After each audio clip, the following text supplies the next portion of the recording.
Hello, and welcome to another episode of Thoroughly Thriving, where we're putting human back in human capital solutions. On today's episode, we're going to hear from an industry leader where they're sharing their thoughts, feedback, and perspective on what's happening in today's world of work. Well, let's stay tuned and perk our ears up for another exciting episode. Well, welcome to another episode of Thoroughly Thriving. And Sean, I always get excited to have our guests on because they've been carefully considered.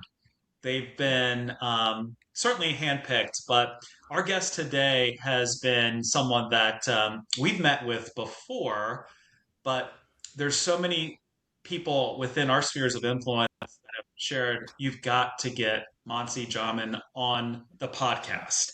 And so we're excited today to have our guest Manasi on. And a little bit about her background is that she spent her career circling one question. How do we actually make life better for the patient that's in front of us?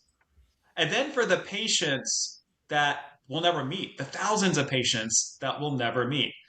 So Dr. Manasi Jaiman is a pediatric endocrinologist who chose to take that question out of the clinic and into the lab. And over the past 15 years, she's worked across clinical development, medical device innovation, regulatory strategy, and she has left her fingerprints on some of genuinely first of their kind science. So she's designed the world's first in-human protocol using gene-edited cells in a device for type 1 diabetes and developed the first outpatient trial of a binormal artificial pancreas at Mass General Hospital that continues to live on in technology used by Beta Bionics. As a CMO previously at Biotech, she helped lead the company through its $320 million acquisition by Vertex, then stepped into a Vertex executive role to help guide the integration. Today, Dr. Manasi Jaiman is the Chief Medical Officer at Aardvark Therapeutics, where she's leading clinical strategy for a first-in-class therapy targeting hunger-associated rare diseases, including a phase 3 study in Prader-Willi syndrome. And she's helped carry the company through its first IPO. Through it all, audience, she has never lost the thread she started with. She still sees every decision through the lens of a patient. So Dr. Manasi, we are excited to have you and welcome to Thoroughly Thriving. Thank you so much for having me today. I'm really excited. Great. Well, we're going to jump into it because I know the audience does not want to hear me or Sean talk. They want to hear the wisdom, the experiences that you're going to share. But I'll kick off the first question. You started as a pediatric endocrinologist, treating patients one at a time, and made a deliberate choice to move into drug development to reach more of them. Manasi, walk us through that pivot. What it cost you, perhaps personally, professionally, to leave the certainty of the clinic for the uncertainty of biotech? Great question, Darren. I actually don't think of it as a cost. I think of it as practicing medicine a little differently. As a pediatric endocrinologist, I had the privilege of working with these families, these patients that I still care so deeply for, which have really informed my decisions every step of the way on what I want to do next. But over time, as I was practicing, I was really interested in kind of the bigger question of how do we bring new therapies to patients who don't have any good options or enough options? And that was directly impacted through my work with Beta Bionics, being part of research, understanding kind of the larger paradigm of changing how we manage disease. And that also led me to want to seek opportunities to be at the forefront of answering that question and addressing those challenges that we have in clinical medicine. And instead of helping maybe one patient at a time, I actually wanted to work on therapies that might eventually impact thousands. And that's what led me into biotech. And yes, in biotech, in terms of costs, there's setbacks, there's uncertainty.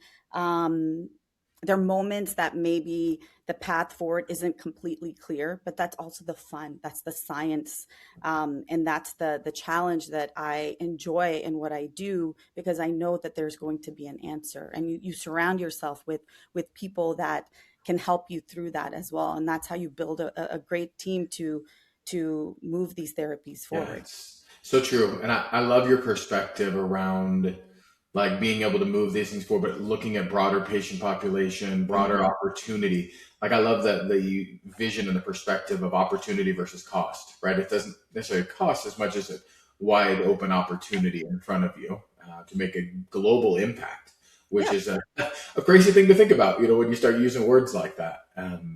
Hey, I wanted to pivot a little bit into a question around leadership.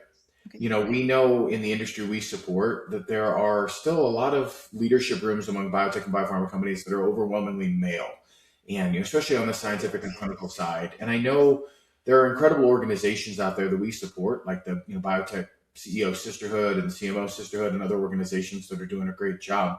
But was there a moment that you've stepped into an executive role where you've had to still fight to be heard or taken seriously? And how have you found is the best way to really find your voice in those rooms? That's a great question. And there's a I have a longer answer. I'll try to keep it short. First, I'll start with the voice. And I say this jokingly to my team, and I've said it over the years. So, on a virtual platform, I consider myself to have a tall voice. And I say that jokingly because if you've ever met me, I'm actually very petite in disposition. And that's something that I've learned over the years, how to project yourself. And this was something I learned early in my career where, it's not about having this it's not just about having a physical stature or presence. It's really about the stature of your voice. And that carries a lot of weight, actually. And it creates that gravitas that you need to be able to stand out and to lead. And I actually, there's this anecdote I have that a while ago, I was told, as I was trying to learn and understand industry, but also grow in industry, I had someone tell me that, one day you'll understand when you have more gray hairs on your head. Um, and, that comment really stuck with me over the years, because it kind of implied that credibility comes with age alone. And I Hmm. didn't believe that then, and I certainly don't believe that now. I think leadership isn't something that you're innately born with. Certainly, not everyone has that trait, but Hmm. it's something that you can really build on through preparation, through creating experiences for yourself, surrounding yourself with great mentorship, and making sure you consistently add value. And that's how I've offset those voices, or those the people that may have been there to say, you know what, you need some more time, or you don't have an experience. But it's how I've created value. And that's what I really want others to understand, is that you don't have to be the tallest in the room. You don't have to be the loudest, but you have to have that presence of the stature of your voice. What are you adding value? How are you adding value? And yeah, that's really been a really important piece, because you're right. Women don't make up much of biotech. Even still, it's better than it was even 5 years ago, but it's still something that needs to grow. And I think that this is one of the ways, is you have to kind of make sure that you create this voice for yourself. That's brilliant. It's really smart. I love that insight. Yeah. Monty, kind of going down that same path, and I'll say this, that hits home for me. My wife has been in research and biotech and R&D for the past several years, and she's also been able to develop those skills that you referenced. It's how you show up each and every day, not from a physical perspective, but how you're able to not only be supportive, but then also kind of thread that needle of being direct and making sure that your voice is heard effectively. So, you know, there's a tagline out there that said a lot in corporate America. It's about empowering women. You hear Hmm. that a lot. How can we empower women? And right, wrong, or I think it's wrong personally. It gets said a lot, but practice less. Yep.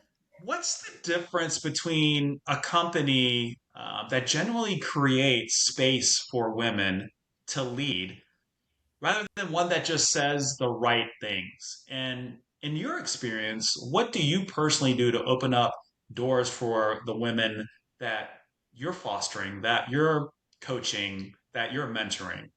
Well, Darren, you and I have talked about this before, and so, I agree. Don't talk the talk, walk the walk. And that's super important, especially when you're considering biotech specifically. I mean, this could apply to, many different fields, but it's important that you're right. You don't just say the things that you want to do, actually do them.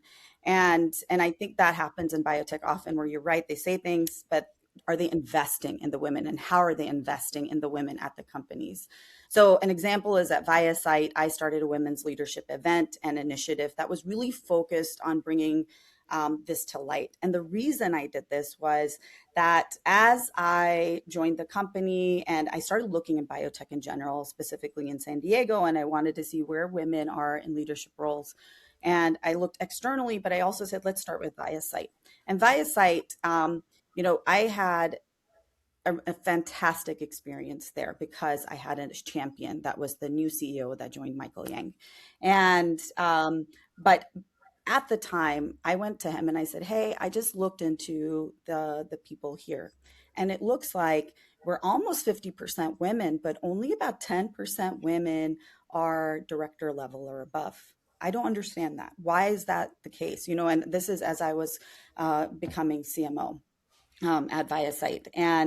And he said, well, let's figure it out. And I said, I would like to do something about it. I don't see this happening here right now. Can we have a women's event where we talk about this and see what is the gap that's not allowing these women to move up and grow in their careers? And so that really spawned this idea of women's leadership event. We called it We Belong, Women Empowered to Belong.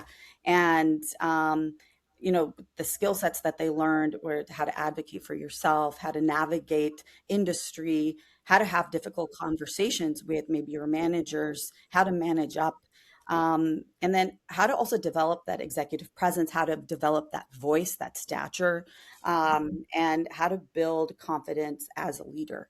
Those were some of the key things that we discussed. We had speakers come in, we had skill set workshops, and it was really important to get that started because that really it developed into something of like on its own. Women there started having these coffee chats. We had it like every other week where people would meet together to discuss, hey, this is happening. How can we help you? And it grew to be something even more. And I recognize that as a gap, certainly there, but it continues to be in biotech. But I think there's more initiatives like that, like you said, CMO sisterhood, CEO sisterhood, women in bio, HBA. And one of the things that I learned was it wasn't just symbolic, it was actionable. And it was something that it was one idea that became even bigger than itself. And I think that's important to understand that you don't need you don't need dozens of people participating. If you just have two, that's enough to start the activities to actually put things into action. Yeah, that's great. And I love the practicality of it, right? Like we always think about, I've got to build, a global organization before it can make an impact. Yeah. But, you're talking about just starting with two. It is. And it's, I think it's also important that you're not, we've always talked about asking a seat at the table, and this really hits home for me is that by creating these opportunities, you're not just asking for a seat at the table, you're actually building the table in a new way. Wow, what a great way to put it. All right, well, hey, I'm going to pivot our conversation a little bit into some drug development, Mhm. which I know is what you're dedicating your life to. But one of the things that Darren and I experience in working with companies, all over the U.S. is that there's a common theme that setbacks are the norm, not the rarity within drug development. You're working with humans, which have their own unique challenges, but then you also have things that trials don't read out the way that you hope, or the timeline slips, or the funding doesn't come in the way that you expect, or an acquisition turns everyone's world upside down. And I know you've been through all of these.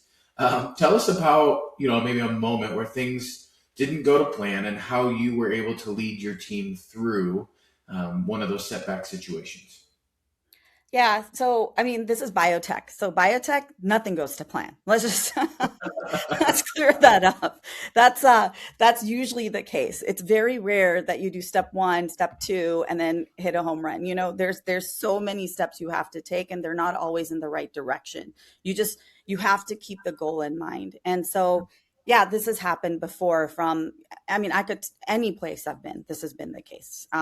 But it's what you learn from going through that experience. And I can give you a practical example just because I think it'll make a little bit more sense is something that happened that is, we were acquired by Vertex. So ViaCyte, when I was there, we were acquired by Vertex. Now, obviously on paper, it's an exciting outcome. Acquisitions are really helpful often to bring resources, to take small companies to bigger places. Mhm. But it's also extremely disruptive, right? So you have organizations, you have these two specific organizations, Vertex and ViaCyte, very different histories, very different processes, and then just a different way of operating. And really what helped us during that transition was that, despite those differences, you have to keep the goal in mind. It's the passion for patients, it's the belief that we're doing something bigger within cell therapy to bring patients something that will dynamically change how they manage care. Um, and I think that's when leadership really is important. There's so much change happening during that time. You have to keep the ship steady in a way. So people don't really expect leaders to have all the answers. What they really want is transparency. That's 100% true. And Yeah. honesty, they want them to be consistent and they want to have direction. And maybe that there's like a circuitous way of going through it, but there is direction. And that's the steady state that you need to really have. And another key piece that happened during the time was communication. Being very not just transparent, but communicating frequently and letting them know kind of this is where we're going and acknowledging the change because change will happen no matter where you are. But acknowledging the changes, and acknowledging that you have a path forward. This is what it is, and sometimes you have to acknowledge that you don't have a path forward, but we're going to do our best to find a way through.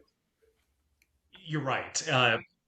It is inevitable that change is going to happen Yep. in this space. But what I found is growth is optional, and not everyone's on board. It is Hmm. absolutely inevitable, but growth is optional. And to kind of expand upon that acquisition, when you led the integration of Biosite after the Vertex acquisition, Monty, people were facing real uncertainty about their roles, about their future. Yep. I've been part of some acquisitions and Hmm. on both sides of the table. But how were you able to protect a team's morale? How are you able to fortify culture when everything around them is changing? I think it goes back to purpose. It's patience and purpose, and the purpose of what we're doing, what's behind the work, and I always bring it back to patience because that's kind of always been my North Star. But I think that we forget day to day what we're striving for. Why are we in biotech? Why are we doing this? It's for these patients that need these therapies, and always bring the purpose back. But then the other piece, really important, is value. What are the people, how are they creating value, and how are you creating value for them? And there's some hard conversations you have to have, and you have to, again, the transparency piece and communicating, but value and purpose are key in making sure you keep a sustainable culture. um, and even in every company I've been, and we've been through hardships almost everywhere, but the most important thing is that I have made sure my team, the company, there's value created, there's camaraderie. I will tell you, I love escape rooms. This is such a sidebar, but I love escape rooms, and it's an activity that I love to go do with my teams. And even recently, I took the team for just an event outside of work, like as an escape room and a dinner. And we didn't talk about work. We just talked about life, and we enjoyed some downtime. And that's the camaraderie. It's not always just about work. You have to like know that you don't live to work, you work, or you don't live to work, you work to live. And that comes out when you do these events like this. That's amazing. Yeah. You're so right. And it's such a dangerous thing when you only try to start building morale when chaos happens. Yeah. I think morale is a foundation culture piece that has to be built all the time Yeah. in every circumstance. And to your point around transparency and leadership, that also is a big flashing red light when the only time that they want to get together is to try to like keep everybody calm in a little bit of chaos. You're like, well, where have you been for the last 18 months? Right. It's just suddenly now you show up. You mentioned that things are challenging regularly, that things rarely go on schedule and on time, and then we talk about that. That the one constant is change, but I think there's also another constant in drug development, which is the concept and the idea of failure. And why I say that is because when you are innovating, Yeah. you are taking chances on things that no one else has ever done, and there's a reason no one's ever been able to achieve those before. And so you have to have a relationship with failure and understand how do you adjust to it, how do you respond to it. And there's a theory that a leader's relationship with failure really sets the ceiling for how much your team is willing to dare themselves to try, to stretch, to kind of go beyond what's comfortable and simple. So first of all, I want to know, maybe do you buy into that the leader can kind of set a ceiling over what their team is willing to try based on the culture and the relationship that they have with failure? But also, how do you handle personally hard moments that help to shape how other people that are on your team are able to respond to hard moments? Great question. And yeah, I do. I do think it's a leader's relationship that will influence how these teams operate. So, you take a step back and you look at biotech in general. There's biotech, as innovative as it is, innovation requires risk. Mhm. Always. That's just bottom line. And especially if you're developing, say, first in class therapies, there's a level of risk you have to accept there. And you're not always operating under the assumption there is a roadmap, right? Like that's just, you're developing first in class, you're figuring out the roadmap, you're figuring out the path as you like move along. But you should not confuse, I think this is what happens, is that you confuse risk with recklessness. There's informed risk. You prepare, you try to understand what all the possibilities are in front of you, and you try to risk mitigate. Not that it's always going to be perfect, but I think that you have to be prepared. You have to understand kind of the science. You have to anticipate what's ahead of you. And when leaders approach challenges this way, I think that's when the team learn that it's okay to be ambitious, because it's not recklessness, it's informed risk. Wow, it's so true. Yeah, and I always say it's about preparation, right? That's really what it is. Always, no matter what you're doing, it's about being maybe the most prepared you can be, and then when the challenges do come, it won't seem as difficult because it's not as steep of a hill to climb. Yeah, that's exactly right. Um, you know, you just mentioned something. It's today is when the World Cup kicks off today. And as a big soccer fan and someone that played soccer competitively all through college, Mhm. I had a coach, Monzi, in college that would tell me, he said, Darren, the more you sweat in peace, the less you bleed in war, which was just another way of saying, Mhm. yes, you can take risks, but prepared risks. Do that Yes. preparation during practice times. That way, when the battle shows up, you've got the tools on the tool belt. You're ready to rock and roll. So I appreciate that perspective. Um, previously we've talked about how you focus on looking through the lens of the patient. Yeah. And you even talked about it. Mhm. That's your North Star. You go back to it. That's your touchstone. But when the work gets brutal, the long hours, the high stakes, the real money on the line, Monty, how does keeping patients and their families at the center really sustain you and your team through it all? This is the easiest question for me to answer, by the way, because this is every step I've taken in my career has been informed by patients. From the minute that I became a physician to the minute I understood the burden they carry, to the minute I understood what research could do to change their lives, and not just the patients, but their entire micro world, right? That their families, their extended families, their caregivers, they're all equally affected by the burden they carry with this disease. And the truth is, for the most of us, we're lucky enough that we don't have to carry the same burden. And that's what motivates me. When things go up and down in biotech, I realize that I have it quite easy compared to a lot of these people who carry these diseases and the burden that they carry. And it's a perspective that helps me um, kind of center myself. And then I bring this back to the teams and like the companies I'm at that, you know what? We're working towards this. Let's look at what these patients, what they have to go through, and let's understand their day to day, and some of them have minute by minute challenges, and imagine that consumes your whole life. And here I am worrying about what I'm going to have for lunch, but there's people worrying about if they're going to have lunch and how it's going to impact their body, and what they need to take, how they're going to take medicine, and what it's going to do. Maybe they have comorbid conditions that and they eat certain things is going to exacerbate or make it worse. They have to think about this every single minute.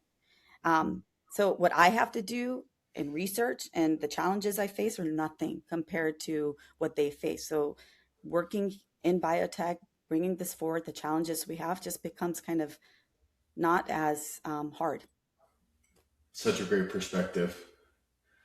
And I think, what pulls us even to continuing to play a very small part. We don't, I'm humbly saying that we don't play a big part, but we get to play a really small part in supporting teams toward that goal. And I think that's something that Darren and I talk about regularly, is just, working with people like yourself and others, in industry who have dedicated their lives to these patients and are thinking about at these levels, that they're not, sure, you have protocols to work through, you have sites to work through, you have, development to work, you have investors to work with. I mean, there's a whole variety of other things to work through, but, when it's all done through that lens, ultimately, I think that's where the greatest successes are felt, on the other side as well. That's why you see the emotion and excitement when you get to an approval, or you get to see, real patient data that's showing progress and showing impact.